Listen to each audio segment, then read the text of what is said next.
ಹಿಜಾಬ್ ಹಾಗೂ ಇನ್ನಿತರ ಸಂಘಟನೆಗಳಿಗೆ ಬಿಜೆಪಿ ಸರ್ಕಾರ ಆಸ್ಪದ ನೀಡಲ್ಲ. ಶಾಲೆಯ ನಿಯಮಗಳಿಗೆ ಒಪ್ಪದಿದ್ರೆ ಬೇರೆ ದಾರಿ ನೋಡಿಕೊಳ್ಳಲಿ ಎಂದು ಬಿಜೆಪಿ ರಾಜ್ಯಾಧ್ಯಕ್ಷ ನಳಿನ್ ಕುಮಾರ್ ಕಟೀಲ್ ಹೇಳಿದರು. ಈ ಕುರಿತು ಮಂಗಳೂರಿನಲ್ಲಿ ಮಾತನಾಡಿದ ಅವರು, ಶಾಲೆ ಎನ್ನುವುದು ಸರಸ್ವತಿ ಮಂದಿರ. ಶಾಲೆಯ ನಿಯಮಗಳನ್ನು ಪಾಲಿಸಿಕೊಳ್ಳುವುದು ಧರ್ಮ. ಹಾಗಾಗಿ ಬೇರೆ ಯಾವುದೇ ಧರ್ಮ ಬರುವುದು ಸರಿಯಲ್ಲ. ಹಾಗಾಗಿ ಸರ್ಕಾರಿ ಶಾಲೆಯಲ್ಲಿ ಶಿಕ್ಷಣ ಪಡೆಯಲು ಸಾಧ್ಯವಿಲ್ಲವೋ ಅಂತವರು ಬೇರೆ ದಾರಿಯನ್ನ ನೋಡಿಕೊಳ್ಳಬಹುದು. ಈ ಬಗ್ಗೆ ಸರ್ಕಾರ ಕಟ್ಟುನಿಟ್ಟಿನ ಕ್ರಮ ತೆಗೆದುಕೊಳ್ಳುತ್ತೆ ಎಂದು ಅವರು ಹೇಳಿದರು.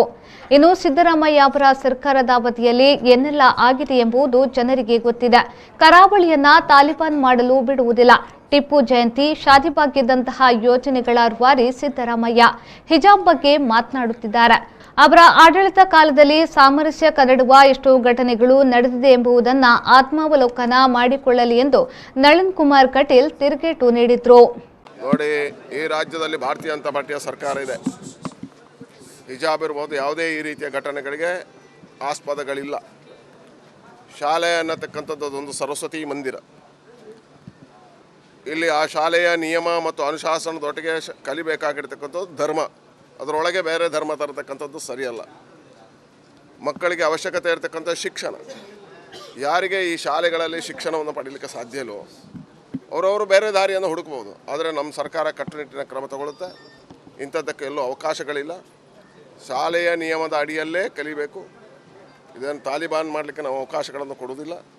ಇಲ್ಲಿರ್ತಕ್ಕಂಥ ನಿಯಮಗಳೇನಿದ್ದಾವೆ, ನಿರ್ದೇಶನಗಳಿದೆ, ಅದಕ್ಕೆ ಸರಿಯಾಗಿ ಪೂರಕವಾಗಿರಬೇಕು. ನಿನ್ನೆ ಸಿದ್ದರಾಮಯ್ಯ ಹೇಳಿದ್ದು ನೋಡಿದ್ದೇನೆ.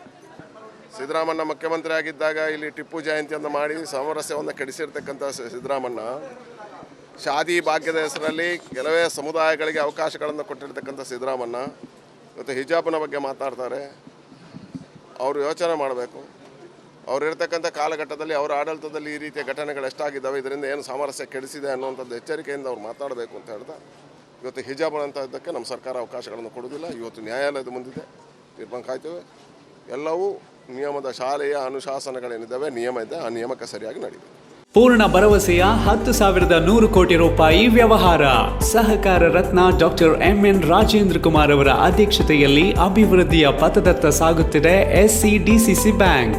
19 ಬಾರಿ ರಾಜ್ಯ ಅಪೆಕ್ಸ್ ಬ್ಯಾಂಕ್ ಪ್ರಶಸ್ತಿ, 18 ಬಾರಿ ನಬಾರ್ಡ್ ಪ್ರಶಸ್ತಿ ಪಡೆದ ರಾಜ್ಯದ ಬ್ಯಾಂಕ್. ಎಸ್ಸಿಡಿಸಿಸಿ ಬ್ಯಾಂಕ್ ಜನೋಪಯೋಗಿ ಸಾಲ ಯೋಜನೆಗಳು, ಕೃಷಿ, ಹೈನುಗಾರಿಕೆ, ವ್ಯಾಪಾರ ಉದ್ದೇಶಗಳಿಗೆ ಸಾಲ, ಸ್ವಸಹಾಯ ಗುಂಪುಗಳಿಗೆ ವೇತನಾಧಾರಿತ ಸಾಲ, ಕೈಗಾರಿಕೆ ಮತ್ತು ಸೇವಾ ಘಟಕ ವಾಸ್ತವ್ಯದ ಮನೆ ಸಾಲ ಸೌಲಭ್ಯ, ಚಿನ್ನಾಭರಣ, ಈಡಿನ ಸಾಲ, ವಾಹನ ಸಾಲ, ಶಿಕ್ಷಣ ಸಾಲ, ಆಕರ್ಷಕ ಬಡ್ಡಿ ದರದಲ್ಲಿ ತಕ್ಷಣ ಸಾಲ ಮಂಜೂರು.